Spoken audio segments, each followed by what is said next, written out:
নিন্দুকে ইতিমধ্যে বলতে শুরু করেছেন এই সবের মধ্যেই নাকি একটাই রোগ রয়েছে, আর সেই রোগের মধ্যে নিহিত রয়েছে একটাই বাংলার প্রবাদ। বলুন কোন প্রবাদ? কুইজ কন্টেস্ট আজ বাংলার প্রাইম টাইমে। আমি জানি আপনারা জানেন, ঢেকি স্বর্গে গিয়েও ধান ভাঙে, আর মমতা বন্দ্যোপাধ্যায় বিদেশে গিয়েও তোষণ করেন। পশ্চিমবঙ্গে থাকলে মুসলিম তোষণ, আর বিদেশে গেলে, ব্রিটেনে গেলে ব্রিটিশ তোষণ। যেন তেন প্রকারেণ তোষণটা বোধ হয় তার স্বভাবে পরিণত হয়ে গেছে। যদিও অনেকেও বলছেন আসলে এই তোষণের নেপথ্যেও রয়েছে সেই সংখ্যালঘু সমীকরণটাই এ রাজ্যের, এদেশের। কেন? কারণ আমরা জানি সাম্প্রতিক সময় বিগত 5 বছরে ব্রিটেনে মুসলিম কমিউনিটির সংখ্যা হুড়মুড়িয়ে বেড়েছে। এমনকি অনেক বাংলাদেশি তারা বিগত 5 থেকে 10 বছরের মধ্যে ব্রিটেনের নাগরিকত্ব নিয়েছে। অনেকেই বলেন যে লন্ডন বা বার্মিংহামের রাস্তা দিয়ে হাঁটলে যেন মনে হয় মিনি বাংলাদেশে হাঁটছি। অতএব এক্ষেত্রেও লক্ষ্য উদ্দেশ্য বোধ হয় তোষণটাই ছিল। আর তোষণের প্রতি প্রেম মমতা বন্দ্যোপাধ্যায় চিরকালীন কেনা জানে। তোষণের কিছু নমুনা শোনানো যাক আজ বাংলার প্রাইম টাইমে।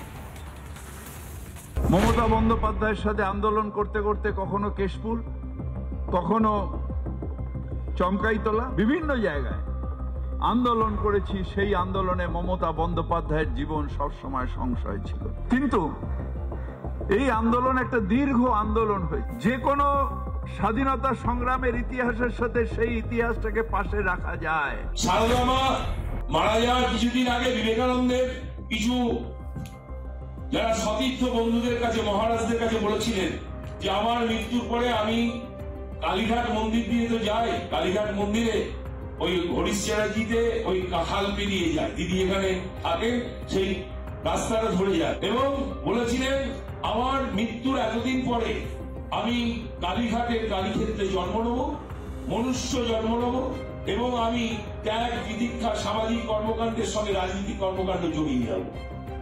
পরিসংখ্যানগত সমৃদ্ধির হিসেব নিয়ে দেখা যাচ্ছে সংখ্যা তত্ত্বে যে সারদা মায়ের মৃত্যুর পরে মমতা বন্দ্যোপাধ্যায়ের জন্মের সময়টা হচ্ছে সেই অঙ্কটা মিলিয়ে দিচ্ছে।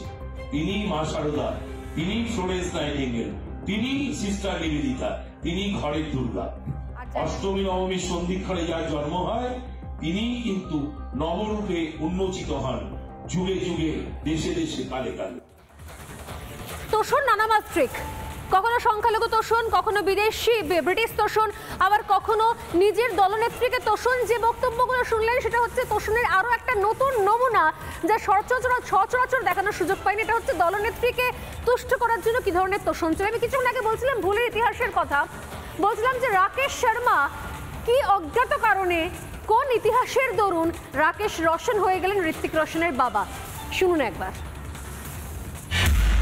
আর্লিয়ার অলসো আপনারা জানেন, ইন্দিরা গান্ধী যখন প্রাইম মিনিস্টার ছিলেন তিনি চাঁদে মানুষ পাঠিয়েছিলেন। আমরা তখন ছোট ছিলাম, আমার মনে আছে চাঁদের মাটিতে যখন তারা পৌঁছেছিলেন ইন্দিরা গান্ধী জিজ্ঞেস করেছিলেন রাকেশ রোশনকে যে उधर से कैसे लग रहा है, आसमान से कैसे लग रहा है महाकाश से इंडिया को। तो ওরা উত্তর দিয়েছিল सारे जहां से अच्छा हिंदुस्तान हमारा। सारे जहां से अच्छा हिंदुस्तान हमारा বলতে শুনতে যতখানি গর্ববোধ হয়, ঠিক ততখানি লজ্জা হয় সমাদৃতা যখন শুনতে পাই যে কেউ বিনিয়োগের জন্য গিয়ে, শিল্পের জন্য গিয়ে, বিদেশ সফরে গিয়ে যখন নিজের দেশকে প্রতিনিধিত্ব করছেন তিনি বলছেন যে কি গৌরবোজ্জ্বল অধ্যায় ছিল ব্রিটিশ শাসন 190 বছরের জন্য। আমরা আজও খুব গর্বিত বোধ করি, তার জন্য আরও ভালো লাগা তৈরি হয়, এবং আমরা প্রতিদিন প্রাতঃস্মরণীয় বিষয় যে ব্রিটিশরা না থাকলে বোধহয় এই ঐতিহ্য, এই হেরিটেজ তৈরি হতো না কলকাতা শহরে। ঠিক তাই স্বর্ণালী, যে সময় আমরা কর্তব্যপথ, ব্রিটিশদের যাবতীয় শোষণের ইতিহাস ছুঁড়ে ফেলে কর্তব্যপথ তৈরি করছি, যখন আমরা অন্নপূর্ণার মূর্তি কানাডা থেকে 100 বছর পর ফিরিয়ে আনছি, তখন মমতা বন্দ্যোপাধ্যায়ের এই পিছন দিকে হাঁটাটা নিঃসন্দেহে চোখে লাগে, মানতে অসুবিধা হয়। বাংলা প্রাইম টাইম আজ এ পর্যন্তই। ফিরে আসছে বিরতির পর, সঙ্গে থাকুন। নানা ধরনের কন্টেন্ট দেখার জন্য লাইক করুন, শেয়ার করুন আমাদের ফেসবুক পেজ, সাবস্ক্রাইব করুন আমাদের ইউটিউব চ্যানেল। পাশাপাশি অন্যান্য ব্রেকিং নিউজের জন্য অবশ্যই চোখ রাখুন রিপাবলিক বাংলায়।